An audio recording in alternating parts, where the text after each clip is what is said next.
When protests against the Vietnam War began in the mid-1960s, academics held teach-ins in colleges and universities around the country so students could learn the history of the conflict and figure out which side they were on. On Sunday, an economics teach-in took place in Lower Manhattan, led by Nobel Prize-winning economics professor Joseph Stiglitz and Roosevelt Institute senior fellow Jeff Madrick, regular reports on this program. Economics 101 and its application to our ongoing crisis from two of the nation's finest economists, supported by the now traditional chorus of protesters who repeated every word. In the early 2000s. George W. Bush. George W. Bush was able to cut taxes in 2001 and 2003. He was able to cut taxes in 2001 and 2003. He said we would get rapid growth and job creation. Jeff Madrick joins me now for a teach-in on what he saw and taught in Zuccotti Park, along with the Roosevelt Institute, his affiliation thereof. He is the author of The Age of Greed. Welcome back from the barricades. Thank you. It's good to be here. How did you make arrangements, you and Mr. Stiglitz, to go down there and teach, and why did you want to go? You know, there are people who are aware of us down there, and they actually contacted us. Huh? It's not as if there are no educated people there or no people who read newspapers. Thank you for dispelling that delusion. In fact, it was quite surprising how, even to me, who did this as a kid during the Vietnam years, how courteous the kids were, how eager they were to get knowledge, the good questions they asked. I am not trying to sugarcoat this. This was a real teach-in.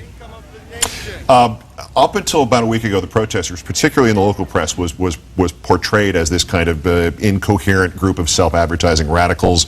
Did you get any of that sense? Did you get any kind of that, or you know, that the teach-in was going over people's heads, or they weren't interested, or anything? No, it was very much the opposite. They were very interested. They tried to understand.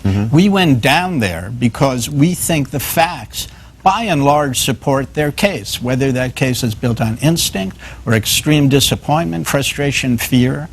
They are generally correct in the direction they're moving, and we wanted to give them the information they needed, and they wanted that information. I saw very few crazies protest for the sake of protestation. I saw something, and we haven't had a chance to talk about it. It's only happened about an hour and 10 minutes ago. I saw something on CNN tonight that made the back of my head blow off. I had to glue it back in.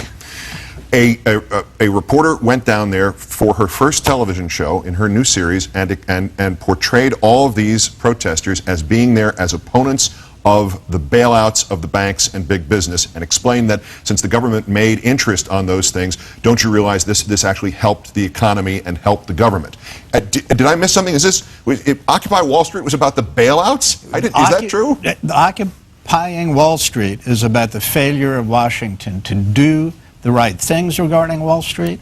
The bailouts did not force the banks to lend, did not deal with all these people who've lost their homes and are underwater, all those things they had to.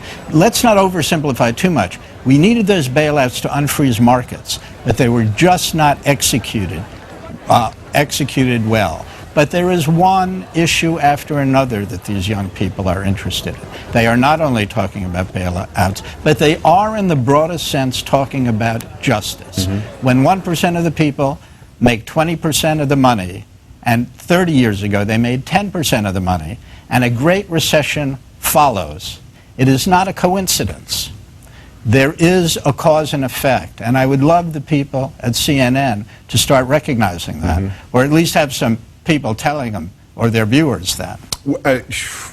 Do you, in response to this, if you're watching, you said having participated in these things in earlier times on your own, when you're seeing this, there are some protests that are very specific and have a very finalized goal: get us out of Vietnam. 1,000 other, even the manufactured Tea Party one had some specific goals. That they don't have an agenda with a checklist that says we want these 23 things done by the end of the month. Is that necessary? I mean, as the old joke goes, do you know how electricity works? The answer is no. You still use your dryer and everything else, right? I mean, is there anything wrong with a protest movement that is not sitting there with a set of immediate demands? I think there is a kind of beauty and a beautiful democracy in all of this. And it's very noticeable. There are people called facilitators. Everybody is very kind to each other.